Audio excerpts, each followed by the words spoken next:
There we go. Hey guys, Andy N, Spoken Label, back in the house on a Monday evening.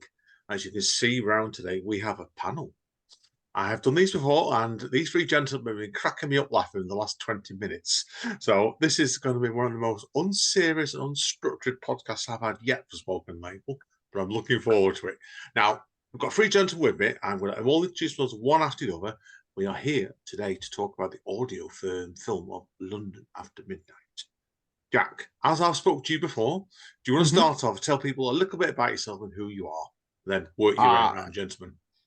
Okay, Jack, you want to go first? Yep. So my name is Jack Bowman. I am a scripted audio fiction drama producer, writer, director, and anything else I need to be in between. And I have been doing this for 16, 17 years now, including stints at BBC Studios, Audible UK, Audible US, and other people, Moonbug, for example. Yes, so that's what I do. I tell stories with sound. Kenton, do you want to go next, mate? I am a Canadian, which is important to know. So if I apologize repeatedly over the course of the interview, that's why. Sorry. I am a writer, actor, musician, director. I've been trying to work my way through all of the creative mediums and have a nervous breakdown in each one. It's kind of like the mental health equivalent of an EGOT. So I've done indie film. Music. I'm working towards my nervous breakdown in audio fiction, so that's where I'm at the moment. And lastly, Lance starts off with it.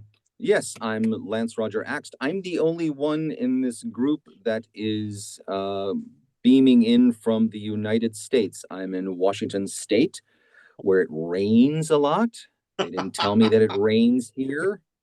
I'd like to know who I can get my deposit back from. And I also realize that if I put my shoulders down like this, I'm a disembodied head bopping up and down the screen. And I think I'm going out of my head.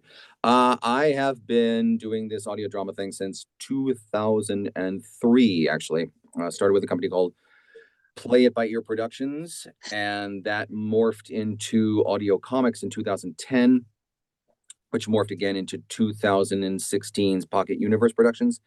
And goodness, what have I done? Oh, this will come out organically over the interview, I suppose. But I am one of the producers on the X-Files for Audible Studios, Lock and Key for Audible Studios. I've done 16 now full cast narrations for Scholastic. And this is my first time working with Jack, although we have a bunch of projects in the works for the future, which we'll talk about later. And my first time working with Kenton. And yes, who he never plans to work with again. No. It helped immeasurably. Actually, no, having Kenton on helped immeasurably because I always find I work better with a partner because I get those moments of writer's block. I've been in writer's block for a year on a project. It took a hell of a lot of work to get out, but when I'm working with a writer, it's so much easier. I think two writers work. Two writers working together, they're trying to impress each other all the time. So I think it leads to a healthy kind of collaboration because you're like, right, so you're going to write good, are you? Well, I'll show you, buddy. And so we clocked along quite well as co-writers. We're the cream of audio writers. I'm Jack Bruce. He's Ginger Baker. And I am sitting right here. Okay, I'm just saying. All right. Fine. So he's Clapton. Yeah, get off the smack, Jack. Right, we better tell people, obviously, seriously now, from for a moment, what we're here today to talk about. Obviously, we're here to talk about the audio version, or I call the audio reimagining of London After Midnight. And the saying I like using is, who fired the starting pistol on this from the three of you? Jack. That would be Jack. It was me, and I think following on, I think last time when I spoke on Cloaked in the Shadows, I said I'd seen a video about out of copyright content that had been coming to the public domain in 2023, and I found it. I hadn't found it on the other podcast. Dear listener, tune into the other podcast. It's brilliant. But I have an answer for you in this one. It was a video by a gentleman called Steve Sheavis. I hope I've said that right. He does Star Trek videos. And that's why my phone autoplayed him doing Public Domain Day, which is a little video he posted on YouTube. And I sat there and I listened, and London After Midnight came up, and it was like, yes, that's something we need to have a conversation about. So I voice messaged you, didn't I, Lance? Like same day as I was lying there being croaky. And funnily enough, this is not the first time, because there was a little bit of back and forth about whether or not this could work, but this is not the first time that a silent film has been adapted for audio, believe it or not, because the first one was, it might still be in print. I don't know. You really have to look around for it, but 2003, maybe 2004, 2005, early aughts. The late Yuri Rosovsky adapted The Cabinet of Dr. Caligari as a full cast audio drama with John Delancey from Star Trek for, what was it, Blackstone Audio in Oregon, Ashland, Oregon. So I've heard that production. It's very good. It's quite good. And it proved that anything is possible to be adapted. People have been talking to me, how on earth do you adapt a silent film? And to that effect, I say, I think I can speak for all of us on this. The idea of adapting something that other people feel cannot be adapted is horse hockey. Is absolute horse hockey. You can do it. When I was a drama student as an undergrad at San Francisco State University, I had a wonderful director named Bill Peters, and Bill Peters taught us to kick the complacency out of theater, essentially. Completely kick the complacency. The audience doesn't have to be here. It can be over here. The play can be over here. Something else can be over here. And our final exam was to take a piece of material that could not be done as theater and turn it into a theater piece. And I adapted 5 pages from the Kid Eternity graphic novel by Grant Morrison. And I did it as a theater piece. Yes. And somebody else did a song. Somebody else did that song, but using the lyrics as a basis for something else. Somebody took a piece of the Civil War documentary by Ken Burns and did something out of it. And then when Bill came around and said, okay, project number 3, a comic book. And everybody went, what? But it's doable. And that prompted somebody else the following year to do for his final project, a scene from V for Vendetta. So, doing a silent film as an audio drama, it can be done. What helped immeasurably? The fact that the script is still in existence. Yeah. It would have been hard we would be in real trouble. But I think it's true. I mean, that is like all over the internet since the moment we announced the project. There's been some guy going, how do you adapt a silent film into a sound product? And I don't know. It might be the same guy because they've all got that accent. And the thing is, it's no different. It's literally no different than adapting a book into a film when you think about the change in medium. But what it is a fundamental misunderstanding from people about what story consists of. And the mediums in which we tell stories have techniques and tools and ways of telling a story, but the story at the core of it can be exactly the same. They're just told in very different ways. In fact, it's the mistake that most people adapting prose fiction to film make, is to not change it, to not adapt it, to not actually use the visual tools that you have in film to really examine the story. And it's being faithful to a story is about being faithful to the spirit of it and what it's about, not the beat by beat story measures, because those are functions of the medium, not functions of the story. They're not the spark of inspiration that led to anyone setting something down on paper in the first place. So with London After Midnight in particular, just the fact that it had been told as a silent film, when you actually looked at the history of it, a lot of the story that it was intended to tell was actually inhibited by the storytelling mechanisms that they had available to them at the time. If you look at the back of the novelization that they did of it, if you look at this original script that we had access to, there is a deeper story there that when you watch the reconstructed version with the clips, you can see that a lot of that and the contemporaneous reviews, but you can see that a lot of that story didn't actually come across in the original silent film. So what actually shifting mediums enabled us to do, which is to take the iconography of it and people's feelings about London After Midnight and actually tell the story in a much fuller sense, because we weren't working against the limitations of the silent medium. Now, what the silent film does have in its corner is Tod Browning and Lon Chaney as being supreme visualists who've created visual iconography that has lasted long past people's ability to actually see the film and enjoy the story. So things like The Man in the Beaver Hat, or some of those sort of classic stills from London After Midnight, which get posted and reposted both about the film but about horror in general, and you see all of the inspirations like the Babadook and the Black Phone that have taken that iconography and sort of repurposed it. So it stayed in the imagination through the visuals, but at the heart of it, there's a really strong mystery story that works perfectly well as audio, but just relies on, I said this in another interview, but it relies on understanding what worked well about it and then translating that into audio. So you know that the visuals of Lon Chaney's performance were incredibly powerful. So how do you take those same elements and that same spirit and transfer that into a vocal performance? And part of that is about getting the right actor who can inhabit that character as strongly through voice as Lon Chaney inhabited it through visual. So it's literally a lot of the work of adaptation, and I think Lance probably agrees, it was sitting and thinking, how do we make each of these elements that is London After Midnight work in an audio perspective, rather than just trying to cobble it together or to create something that felt like a silent film. We didn't want to do that. We wanted to create an audio drama that started from the same creative spark as the lost silent film. If the spirit's not there, it's not going to run. It's not. Yeah, absolutely. Run. Yeah, I agree completely with that. Now, I know from talking to Jack, obviously, when I did Cloaked in the Shadows, I remember you telling me at the time, Jack, you were blown away, weren't you, with the original script that both Kenton and Lance sent to you at the time on this? Yes, contractually, £20 goes a long way, and I will now say this. No, honestly, we still have the same Facebook group to this day, and I remember I was going to read the first 10. Excuse me, I was going to read the first 10 pages and just see how it was. I left it for 24 hours. I was actually really nervous about reading it. And I said, right, I'm going to do the first 10 pages.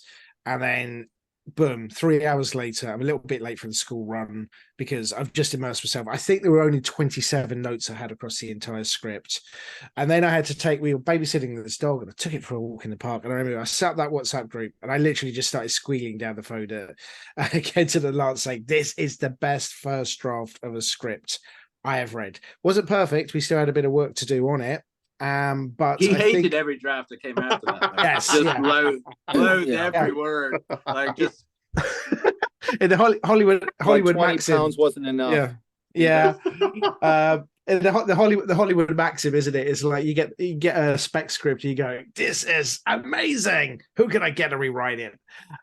So yeah, I mean, literally, I just started saying, like, letting them know it was like, this is great, and that was a moment where the dawning fear rose that I'm going to have to raise a budget, make this happen, and make this a thing, because it was too good even at that early stage on that first draft to pass up. And from that day onwards, London After Midnight became the rest of our lives. Yes, it is morning, noon, and night right now. Back to you, Kenton, the next thing I want to talk about. I know you co-did the music on this, didn't you? So I did. Was the music done when the thing was well into production, or did you have to sort out when the script was developing? I mean, one of the benefits of my being a multi-hyphenate, to whatever degree judge that each of those elements of it, is that one is likely that I work cheap on my own products or for nothing, as is usual. But I am, I'm a musician. That is one strand of my career, and one of the things that I was a professional songwriter before I really professionally wrote anything else. So I tend to think in terms of music anyway. I think if you look at a lot of the dialogue I write, is quite lyrical in the way that it's written, and it's just because I come from a lyric writing background. So my composing partner, Brett Richardson, who's been in pretty much every iteration of every band I've ever been in. He's a classically trained musician, and I'm a chaotically trained musician, and we kind of we balance off each other. So whenever he says to me, "That doesn't work, those chords don't go together," I go, "Let me show you," and then he'll go, "Yes, but maybe it should be in time," and I go, "Fine." And so we wrote back and forth, but we waited. We started writing themes, sort of character themes and little pieces pretty much around the same time as the recording was happening in the studio. Once I got back home from the recording, we set to kind of throwing piano pieces back at each other. But we didn't really score it until we had a first sound design edit, because like I come from a film background, and I like to score to the finished scene near enough, because you want to work with, when it's in film, you work with what visuals you have, and with the edit and the flow of the edit. Everybody has a different process, but we sat with the first draft of the sound design edit, and we just worked through going through all the pieces we'd written for the characters, and then writing sort of interstitial little smaller pieces of music. Sometimes Brett would write half of a piece, and then I would like write a top line melody over the top of it. Sometimes we literally were writing note by note in concert. So we've been writing music together for 20 years, so it's kind of, we've got a huge shorthand. But we tend to work on songs together, whereas he makes sort of very atmospheric, spooky music under the name The Shadow That Melts the Flesh. So I knew he was the right guy to kind of bring on for this, because he has some form in spooky instrumental music, and he was happy to have me along for the ride, I think, this time. Really, no, it does. Look, the clips I've heard so far have been tremendous, and I can't wait to hear the full thing straight away. Now, Lance, I'm going to ask you a separate question next. I know the three of you did the production of it. It listed as co-produced between the three of you. How was it? Quite an interesting co-production done between the three of you? Because I've done productions on plays before now, and when it gets to more than two people, it can get a bit. You're pulling in different directions sometimes, aren't you? Like that. Yeah, that's it. Yeah. How was it for you? Surprisingly easy. £20. I didn't get paid for any of this. I don't have £20 to give him. 50. God damn it, bastard! It already starts right. Getting in Canadian dollars, it'll go further. Tragically true. No, it went really, really easily. It's rare to be able to find co-creators, co-producers, collaborators, however you want to put it, who are able to put aside their egos in service of the project. Because I've been in those situations before, audio drama wise, theater wise, film wise. This is one of the easiest projects I've ever done, because we, like I said, put our egos aside completely and just said it's about the project. It's not about me. It's not about Kenton. It's not about Jack. Yeah. It's about London After Midnight. And once London After Midnight comes out, everything else is secondary. That's the easiest way I can put it. And it's like, and I think we kept set, because there is a tremendous responsibility. This film hasn't been seen by anyone that we know of in the world for seven decades now. There is one person who's seen it, though. Who's alive, yes, yeah. But no one has seen it in the last. Yeah. Wow. And we just were always. It was like, if we're going to do London After Midnight, we have to do it well. And we have to try and execute it to be the best possible version of London After Midnight in the absence of the original. So, I wouldn't even say we fought to make it a better thing, because we didn't fight, strangely enough. I think if anyone had a contrary point of view, it was accepted in the room as being, okay, anything that's said is because people care about the project. But we didn't really had any massive disagreements, I don't think. But I used to say, when I used to direct films, I used to say when I would sort of do lectures for students and stuff, and I said, like, being the director of a project isn't being in charge, it's being responsible. It's that you have a duty of care to the project, and you have a duty of care to everyone working on it to make sure that they can do their best work. And I think it's the same thing as, like, the reason the three of us produce it is, like, we all have different experiences and strengths, but we have a common love for audio fiction, and a common drive to not settle for less, when it comes to audio drama. I mean, I have made films. It's not that I don't make films anymore, so I make audio drama instead. It's because I love audio drama just that little bit more. I actually get slightly more out of making audio fiction than I do out of making films or out of writing books or any of the other types of writing I do. I keep pulling back to audio drama because I love it. And I think that's the one thing the three of us have in common is it's not an instead of medium. We believe in audio drama as a medium in its own right, and that it needs to be done with equal care, vigor, and inspiration. So yeah, there's a lot of crap. Yeah, there's a lot of crap. Forgive me for saying so, but I'm just going to say there is a lot of crap on iTunes.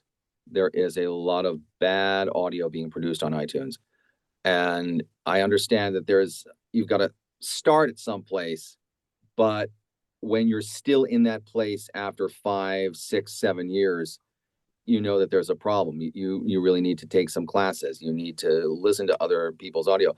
First thing I was taught when I started on this journey by a very nice guy named David Shin.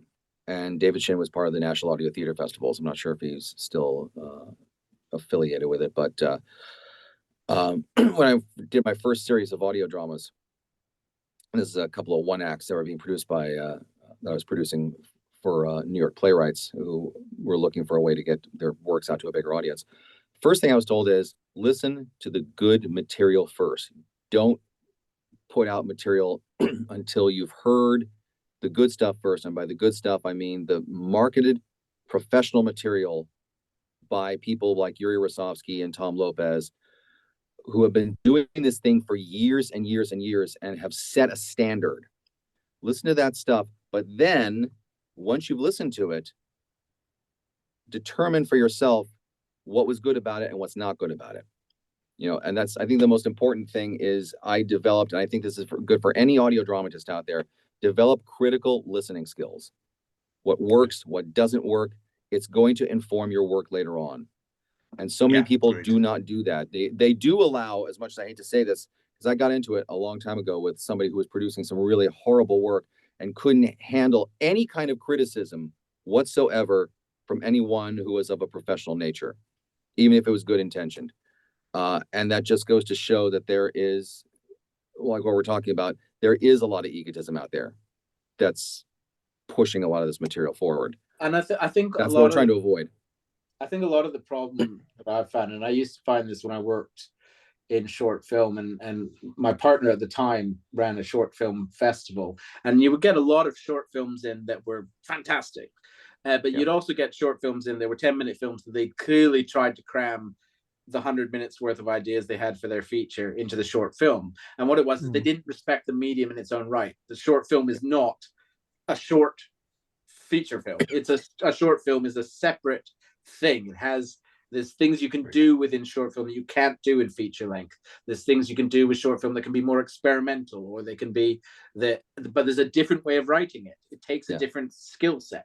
And it's the same with audio drama, but you hear a lot of audio dramas where you can hear people, they've just written their TV show and they just haven't been allowed cameras yet.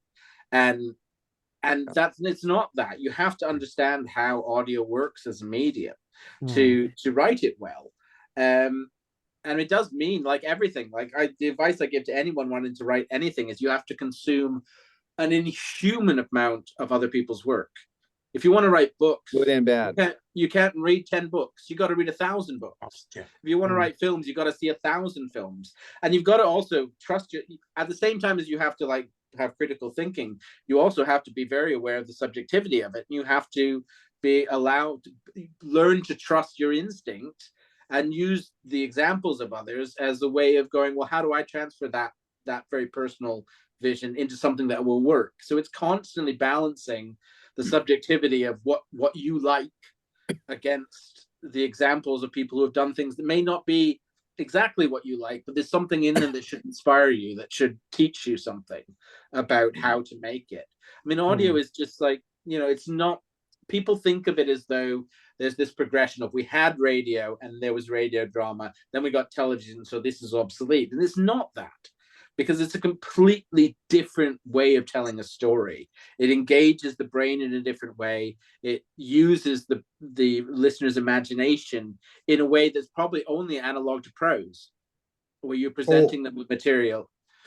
Or yeah, I was going to say, all missing movies that you imagine over and over again in your head. You play, the imagination is so powerful, and the audio is a means of triggering that. And what is very exciting about some of the steps we've taken on London After Midnight is, like, for example, you know, it starts with the script. I completely agree there. That has got to be right. The script has to understand how dialogue and sound work for us to translate that. But now we're getting into the stage where we're able to apply beautiful things like Dolby Atmos to it, to really, really start immersing people in what is the most powerful sense, the sense of sound. So I think we are reaching a point quite happily where technology and the creativity can now start meeting each other, when you get people like, you know, Kenton and Lance, they drop a script on me and I go, I know exactly how it is. Do you know what? It was like when they gave me that script, I could feel the mood. I kept talking about this all the way through.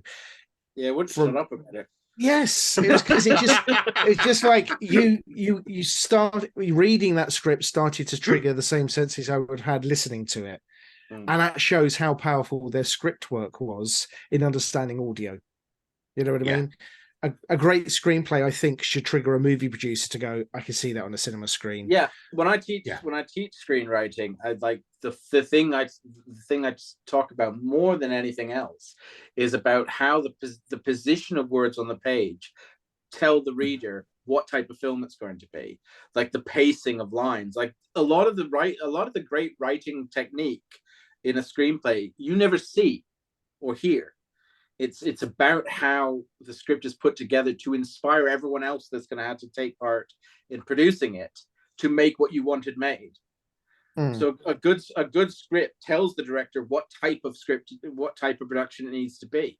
It tells the actors, without over directing them, what line reading you want, because you structure it in such a way that it's obvious to the people that pick it up what you're going for. Then, of course, they bring unexpected things that take it off in different directions and make it better, because that's the beauty of it being a collaborative medium, the same as film, is that sometimes an actor is going to surprise you with something, and hopefully you've inspired them to that, but they bring in something you wouldn't have thought of, and you go, oh, Jesus, yeah, no, we go with that. And that's why you bring in really good performers. And you know, that's the trade-off. You have to raise a slightly bigger budget to get more experienced performers, but what you do get is people can really inhabit an audio space with just their voice and create a visual in the minds of the listeners. And it's the same thing as Lance was saying, everyone's got to start somewhere, and I absolutely have no problem with the people who start off making things with their mates, because that's how we started making everything. That's how we all started making stuff. But you have to be aiming for that polished version that you've heard. It's the same when you take something like Evil Dead on the extreme indie. There's a bunch of people making a film with next to no money in the woods somewhere, creating new techniques. But those people now, Sam Raimi, Bruce Campbell, they're some of the most successful indie producers of all time. And they did that because every time they got to a next step, they learned something. They learned something and they took that lesson forward and they paid it forward. They brought in more experienced people, and they gave chances to less experienced people.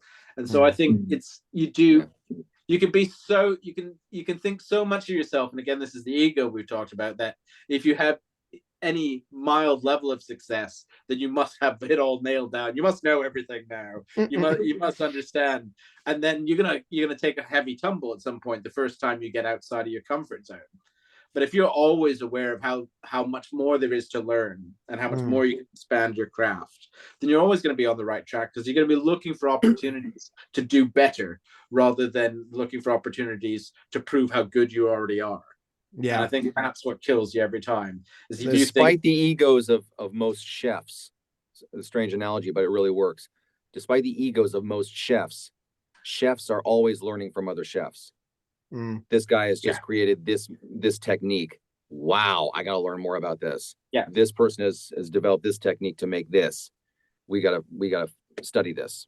Yeah. And the one I always point to, if you can find it, there's a wonderful interview with David Bowie on YouTube, where he talks about never play to the gallery, because that's your comfort zone. You're just knocking out what you do, what you know works, and you don't grow. What you want to be doing is imagining that each step of your career is like wading into the sea. And that moment where you just get a little bit deep and your toes are just doing that, just literally, I'm doing this on a podcast, dear listener. I shall try again. But when your toes are just stroking, the the surface underneath. Fingers in a walking motion. Yes. But when your toes are just bobbing off the surface, that is a place you always need to be creatively, because the deeper into the water you get, the better you'll swim. Yeah, that's my hero. My hero, Paul Weller. Paul Weller, the Mod Father. There is no way in hell that man will ever reunite the Jam. Just for that reason, he's always moving forward. Oh, now I'm doing the walking thing with my fingers. I feel like I'll do it next to Ron then. but I'm similar vintage. But I'm a huge Elvis Costello fan, and the reason why I'm a huge Elvis Costello fan is I learned everything I wanted to know about songwriting, because not just because of what he wrote, but because of his interest in all types of music. He introduced me to all other sorts of artists that I would never have listened to had I just been listening to new wave, because then when he would do a jazz album or a classical album or a country album, I would follow him over there. And now, I, like, as a songwriter myself, I write any number of styles, like to the confusion of all, but it makes me feel as though I'm always scaring myself a little bit and always trying to do something different. And I admire artists that do that. I think people who many years ago, and this does kind of apply to, like, I think particularly when I'm looking at the sort of audio projects I've done this year, someone said, when I was a full-time musician, they said, what do you do with the songs you've written that aren't in your style? And I was like, I don't understand the question. Like, I do them because if I wrote them, they're in my style. And like, I think, like, I've written, co-written London After Midnight. I've co-written Twilight Meridian, which is another sort of gothic, spooky story. But I've also written a serious audio play, a sci-fi musical, and that's just this year. And I think if I were doing any one thing all the time, I'd get bored really quickly. So I'm lucky to have collaborators that kind of throw. Jack has a tendency of like sending emails to go, would you like to do this weird thing? Knowing that I'll say yes, because I'm always attracted to weird things. He said, it's impossible and be very difficult. Yes, I figured, because you sent it. Jack, is there anything yet for you? Let me ask you this one then. Anything yet that Lance and or Kenton have come back to said, that's impossible, I can't do it? No. Honestly, it's like again, like the kind of stuff I've been producing this year and doing bits with Lance, doing bits with Kenton across other projects, it's like it really now feels like the sky's the limit. I mean, Kenton and I spent 6 months in the trenches doing Lullaby City Farm, which I was producing and he was the story editor on. Lance and I have been developing a comic book adaptation of Shaman's Tears, which will hopefully get off the ground early 2024. So there's been historicals this year, there's been gothic horrors, there's been children's entertainment, there's been preschool content, there's been comic book development. We're working on an on-running series at the moment, Kenton and I, which Lance has written a script, 4 scripts for 3 scripts, 4 scripts, I've lost count. 3. Okay, I'll check the invoices. How many did I pay you for? And great fun. Fun.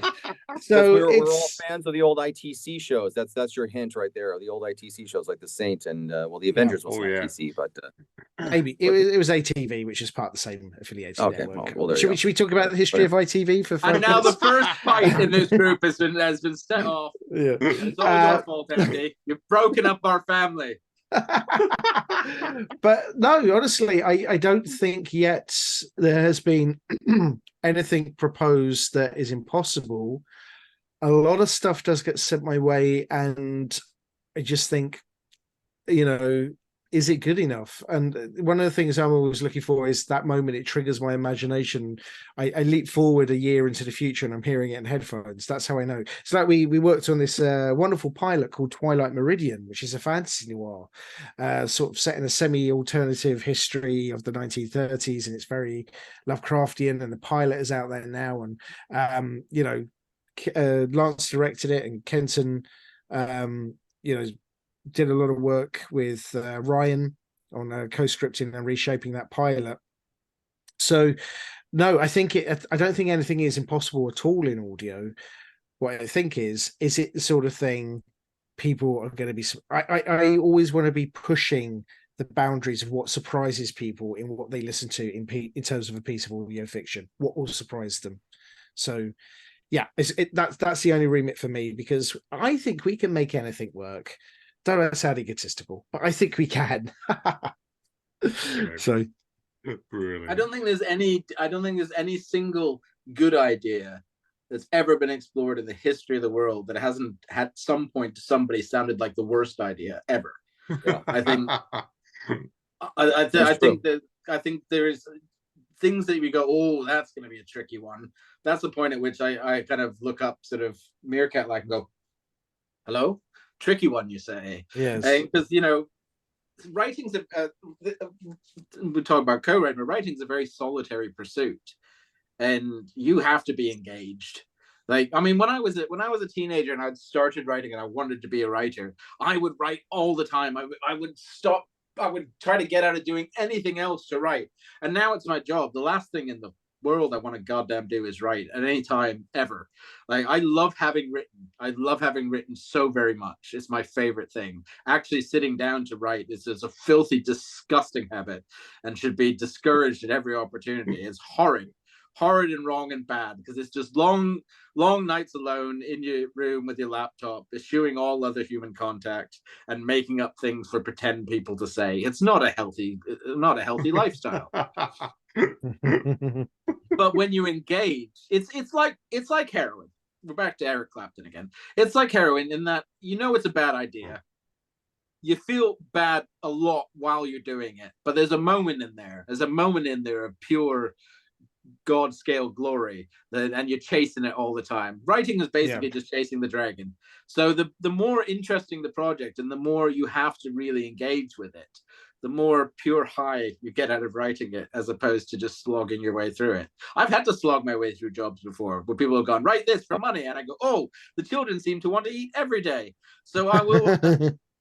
But even then, you're trying to find some way of making it better, of finding the seed in there that can be inspiring and turning it into something that can engage. So I think I'd like to think that, like, the three of us, even if we were given a really terrible idea, we could probably find something in it worth doing. As long as guys, have we looked at optioning Sharknado for audio? No. Wow. Yeah, right now. But it's funny you bring up Hollywood. Dear Asylum. Because it also depends on whether the person who is presenting you with the idea is open to the idea of change. Yes, I've had a few experiences. I won't talk about who they are because I don't want to get sued, but I've had some experiences. Well, you Hollywood. are American. Yeah, absolutely. It's what we do best. But I've had some experiences with some Hollywood production companies where the producer comes up with the idea. The idea is not good. I brought in a lot of change to the piece that I thought this is not me trying to impress in any way, but the piece itself, the idea was only 10% there. I tried to bring in something that where my mind is clicking. Oh, this could work with this could work with this, which could ultimately work with this, and figure out the other 90%, only to have that same producer come back and say, no, I want you to go back to the original 10%. In which case, it's absolutely. It becomes a real, not just a slog, but an emotional drain. Yeah, I feel very strongly in the concept of best idea wins. Particularly in a collaborative medium. It's like, I don't very often write with co-writers. It so happens that the two projects that I'm pimping about at the moment are the two that I've co-written, and like I said, like, it's usually you're kind of left alone to come up with things. And it was it can be a battle co-writing, like if people are on very different pages. But with Lance, it was genuinely sharing the load, because we just seemed to be on the same page from the beginning. And with Twilight, I thought you took odds and he took evens. Yeah, but words, not pages. That's why the ending goes on and on and on. He took every odd numbered word, and I took every even numbered word. Yeah. And it's really as surprising as legible at all. But then, like writing with that's going to be our next piece. It's called "The Play That Never Ends." No, that's not the ending. This is that's what you need to do. Lance, there wasn't a play called 6 Characters in Search for an Author. Yours should be 600 characters in search for an author. Now we can go on and on and on. 600 characters. I actually came up with an idea years ago where the 6 characters find their author and he's working in television. Yeah. Didn't go anywhere. Oh, well, I mean, working with Ryan on Twilight Meridian was a very different experience because it was his show. Yeah. And he had created it and had written a first draft of a pilot, but it wasn't where he wanted it to be. So I was brought on basically as initially as a script editor, but by the time that we kind of had rewritten the pilot together, it became clear that we both had an idea of how the series should go. So we've been writing the rest of the show together since that point. Sometimes he'll take lead on an episode, I'll take lead on an episode, and hopefully we've got the funding in for that. We'll have a really tight sort of 9 episode for a series. So fingers crossed. Yeah. Now back on to London After Midnight, obviously, because I know when the 4 of us, I know what I'm like, I know what you 3 are like, so we can meander a lot here. Now, I've got to ask Lance a question about the networks on this, because I know Jack told me at the time, didn't you, that you were, when I spoke to him Cloaked in the Shadows about this, you're going to make this, obviously, London After Midnight part of your matinee series as a podcast release on Fable and Folly. So tell us about, obviously, it's all chipping if you want to. What obviously is coming out on Bandcamp, which I'm well looking forward to hearing. What was this decision to make it as a podcast as well? Get it out to as many different avenues as humanly possible, because the people who listen to podcasts may not listen to CDs. The people who listen to CDs may not care about vinyl. The people who care about vinyl may not care about this. We're even thinking about doing it as not as a stage version, but putting it into a theater. That's what I was about to say. Putting it into a theater and doing something with that in that regard. There's a very nice guy in LA who's done a couple of Dolby Atmos. I think it's Jeff Schmidt. Jack. Mm-hmm. Yeah, Jeff done a couple of Dolby Atmos productions, and he's done them in theaters, and it's brought a whole new audience to his work. And that's what we're ultimately trying to do, is find new audiences. Where are those audiences? What do those audiences like? What do they not like? And play to that strength. Another idea that I had, and I brought this up with Kenton, and Kenton liked it. This was a long time ago. Was to do a graphic novel adaptation of our a graphic novel adaptation, because one of the things I'm planning to do with Midnight Matinees to help promote the brand is do a trilogy of graphic novels based on 3 of the works, one of which would be London After Midnight. Second one would be what I'm calling Poe Puri, which is essentially 2 stories of Edgar Allan Poe. I'm not sure what the third one is going to be yet, but it's again trying to find ways to expand the brand, and that's what London After Midnight is. In the end of it, it's a brand. It is a brand, and if you're not exposing people to your brand in as many ways as possible, you're just hurting yourself. And this is the thing we talked a bit about funding, and of all the sort of mediums that involve actual sort of performers and recording and that, the overheads for an audio drama are they pale into insignificance next to a film. However, they still need to be funded, and in order to make it a going concern whereby we can continue to make stories both original and adapted, people have to go and buy it. And it's the constant cry of every creator in every medium at the moment. Hopefully it will change with audio drama if we do come up with, and there are people working on it, some of whom we've been working with, that are coming up with streaming style entities, but that's going to throw up its own questions. But we don't need a huge audience to make London After Midnight a financial success that enables the production of the next lot of people. What we need is a good solid 400 or 500 people that will go and actually buy a digital version, buy a CD, buy a vinyl. You know, it's tiered because we know it's a struggle for everybody. We know that not everyone can afford everything, and they're being subsumed with people coming at them with projects all the time. Yeah. But we don't need a lot of people. We just need to find the people that will. And that's why we come and do things like that. Is although you are very charming and extremely good fun, we need every single person that listens to it to go to www.londonaftermidnight.co.uk and put their money on the barrelhead, because that's what enables the stuff that they like to get made. And we're trying to make quality stuff that is going to be worth your money. But come and spend it. Come and spend it. If you come and spend your money, we'll give you good stuff for it. That's our promise. That's our guarantee. You bring up a great point, and it pushes me into a tangent if you want to go in this direction for a little bit, Andy. And that's marketing.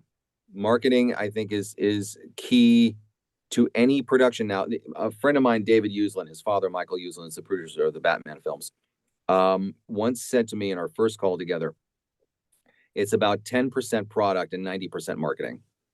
That's what it's become now, because there is just too much product being produced on a daily basis. You can blame it on a whole bunch of things. You can blame it on the streaming networks. You can blame it on this, blame it on that. Doesn't matter who you blame it on. The Frankenstein monster is still out of the castle. There is just too much material out there. So, you know, it's been a struggle to get the marketing going, but it's happening. And that, again, ties into why I wanted to put it on Midnight Matinees, why I want to do a graphic novel, because it's marketing to those people who are not going to necessarily listen to a production, or who are going to listen to a podcast, or who are going to listen to a CD. It reminds me very much of the comic book fans out there who are just so narrow-minded that they can't put their money to anything that's not a physical book. And yet there's some really amazing material that's being produced for the digital market. Well, the people who are, you know, stuck in physical book mode are losing out, but people who are in digital mode, which is usually a lot of younger millennials, I've noticed, are really capitalizing on those works and making names out of some of these creators. And I think it's a catch-22 from the marketing perspective as well, is because people complain constantly that they're being offered the same things over and over again, the variations on what was successful. And that's just the way the market works. If something's been successful, they're going to try to replicate that success. But if people are only spent, literally to wearing it down to death. But if people only spend their money on known quantities, if they only spend their money on big studio offerings, if they only spend their money on the thing that's had £1 million, hundreds of £1 million spent on marketing it, that's all they're ever going to get. Yeah. So it does take these groups of, you know, a group of 500 people to go, well, we're going to spend £10 of our money on something indie, because that will mean that will enable 2 other indie things to get made that they'll come back and probably like as well. The thing is, I think, you know, like with Twilight Meridian, we're crowdfunding. And the thing I always say to people when they start crowdfunding is this is going to be hideously difficult, because you're excited about your project. Even us coming on something like this, we're excited about our project. We're terrified we won't sell all of it. We're in a fit of high stress, and everything revolves around London After Midnight. But we have to go into it aware that the vast majority of people don't give a good goddamn about London After Midnight.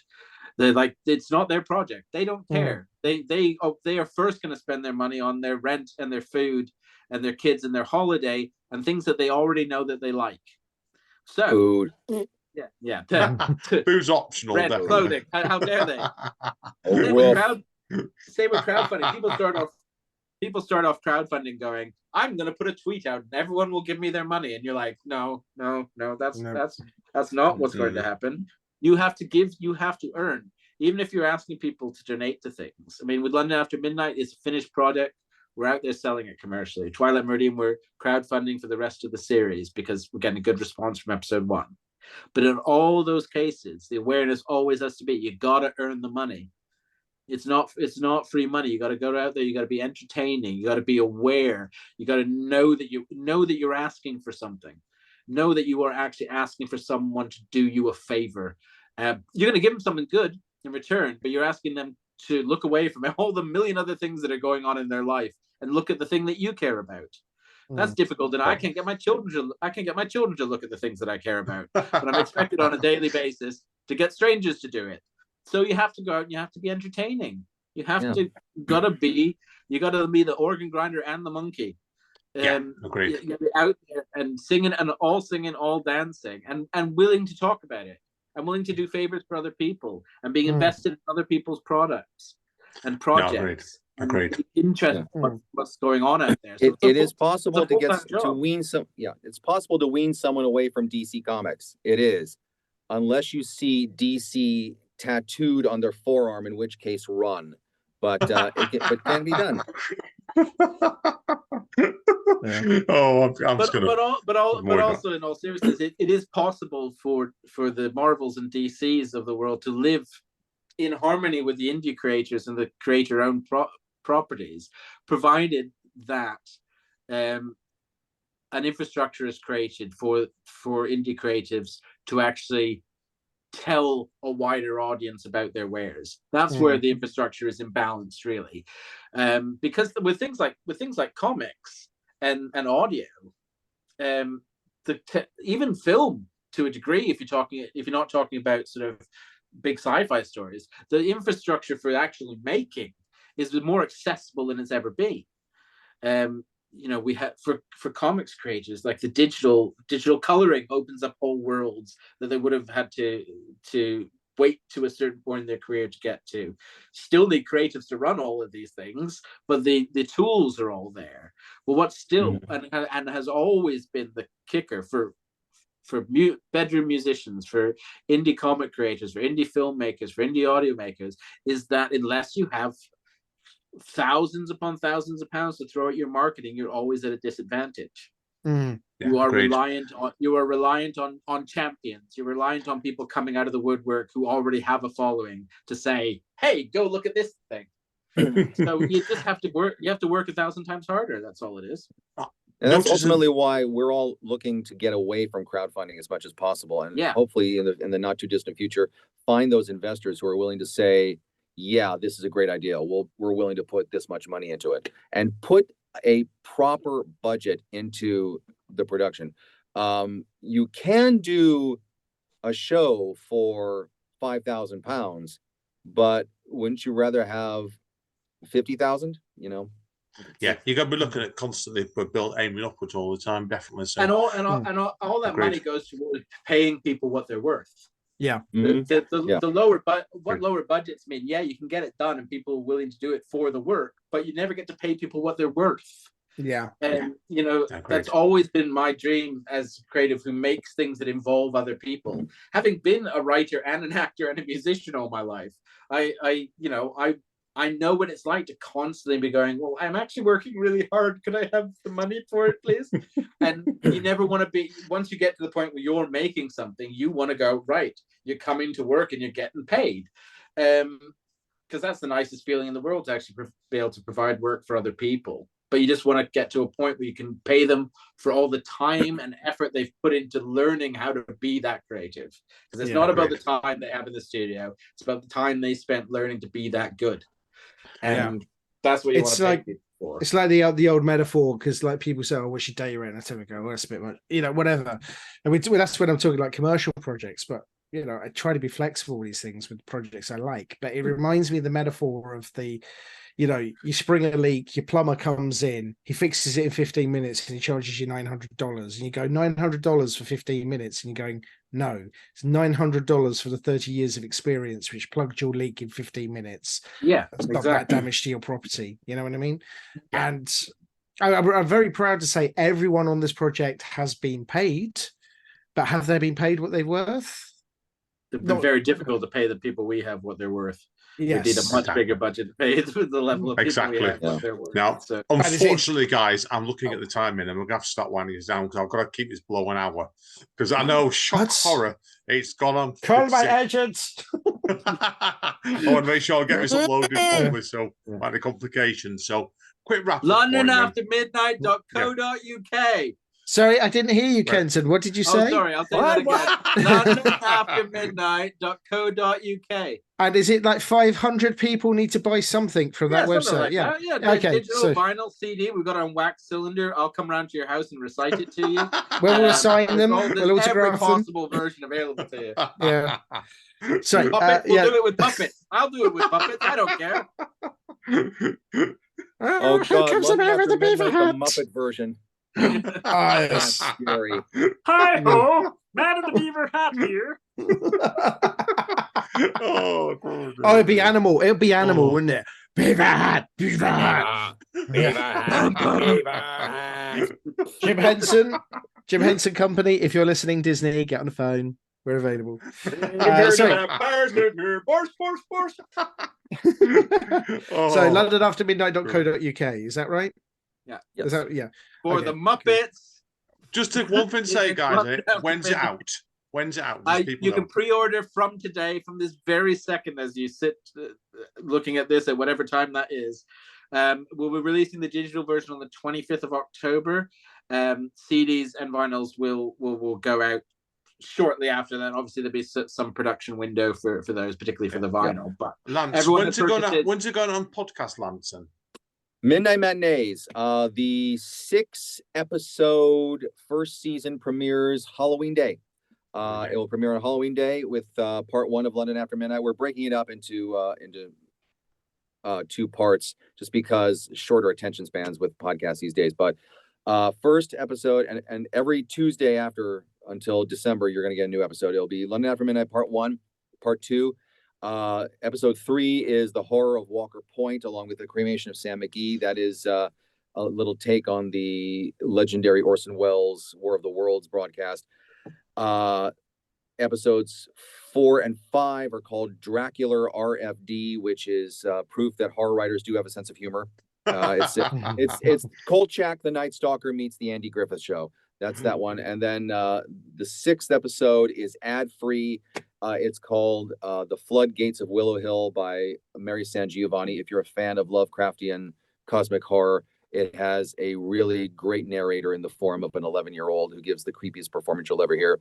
And I'm already starting to work on season 2 for next year, which will include some Edgar Allan Poe, Cask of Amontillado, what else? The Mask of the Red Death, possibly some stories that have come out from Crystal Lake Publishing. I've been in touch with them. Hopefully get some of their writers on board. But there's going to be at least 4 seasons planned of that one.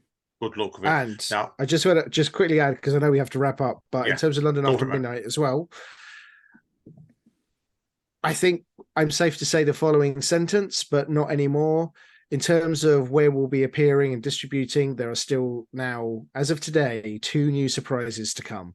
Stay tuned for news. Sounds good to me. Well, right, gentlemen. Tuned, buy it. Yes. Buy it. Buy it with your money. Before we go, I'm going to tell you the name of the person who has seen London After Midnight.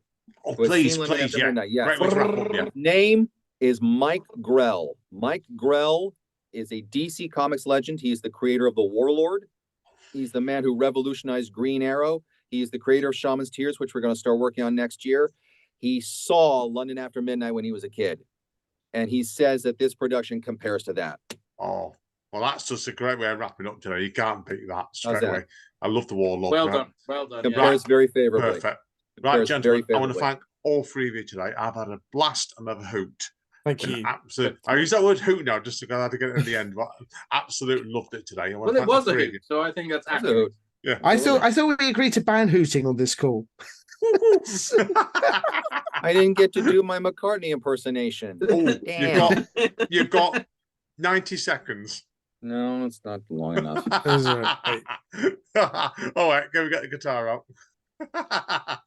He's doing some plunking. He's doing some plunking. It's a basic guitar. A boogie, woogie, woogie. Right, guys, seriously, time's up. So I'll hang around the 3 of you. I'll talk a bit more. I want to thank the 3 of you today. I thank you, Kenton, Jack, and Lance. It's been a pleasure. Thank you. Thank you, Andy. Take care, guys and girls. See you all soon.